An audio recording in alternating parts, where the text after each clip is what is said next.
Procol Harum, the full story of a whiter shade of pale and beyond.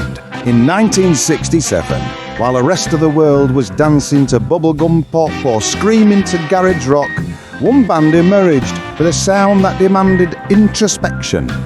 They were a bizarre, beautiful anomaly, a blend of Bach and the blues, with lyrics that were pure surrealist poetry.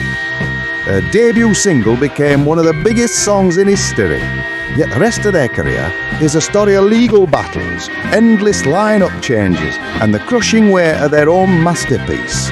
This is the complete, detailed, and often tragic story of Procol Harum. Part 1. The R&B roots and a whiter shade of pale. The roots of Procol Harum lie not in classical music, but in R&B. Lead vocalist and pianist Gary Brooker and guitarist Robin Trower had previously led a well-respected R&B cover band called the Paramounts.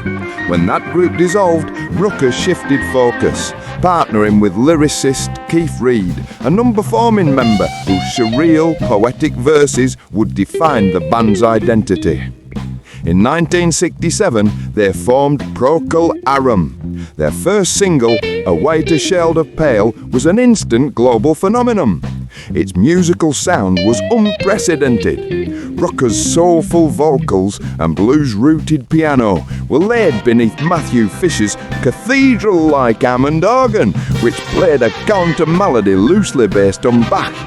It was the birth of proto-progressive rock, a blend of soul, baroque, classical and psychedelia. It sold over 10 million copies. Part 2. The curse of the debut and the legal tragedy. The immediate success proved to be a curse. The original lineup, which included drummer Bobby Harrison and guitarist Ray Royer, fractured almost instantly, unable to handle the intense pressure, leading to the recruitment of R&B veterans Robin Trower and drummer B.J. Wilson. But the deepest tragedy of the band is a legal one. For decades, the songwriting credit for A Whiter Shade of Pale was split only between Brooker, music, and Reid, lyrics. However, in 2005, organist Matthew Fisher won a landmark legal case proving he was entitled to a 40% writing share for his seminal organ melody. This decades-long dispute tragically fractured relationships that were instrumental to the band's initial success. Part 3. The majestic sound and line-up chaos. The band's story became one of perpetual personnel chaos. Guitarist Robin Trower, a Hendrix-influenced blues powerhouse, became a major musical force on albums like Shine On Brightly. The musical sound was now a battleground between Trower's hard rock blues and Brooker's baroque piano. This tension created classics like A Salty Gog, a majestic orchestral masterpiece. But the friction was unsustainable. Trower left in 1971 to pursue a successful solo career, followed shortly by Fisher and bassist David Knights. The band continued, scoring hits like Conquistador and even recording a famous live album with the Edmonton Symphony Orchestra. But they could never replicate the critical or commercial success of their debut era. Part 4. The Legacy.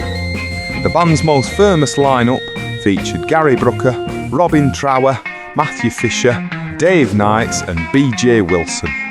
This lineup was responsible for the band's early hits and classic albums like A Salty Dog. The band's history is marked by frequent lineup changes, especially in the early 1970s, with members like Fisher, Knights and Trower leaving. Brooker was the constant that held the band together through these changes.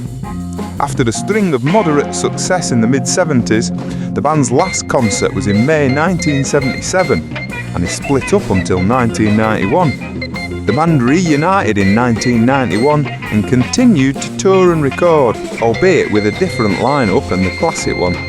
This final lineup was constant from 2006 until the death of Brooker in 2022, after which the band essentially disbanded. The final lineups of Procol Harum continued to tour until the death of frontman Gary Brooker in February 2022.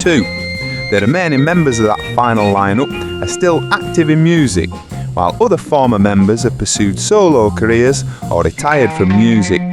The band's history can be contextualised around its famous debut, the frequent lineup changes, and the ultimate conclusion following Brooker's death.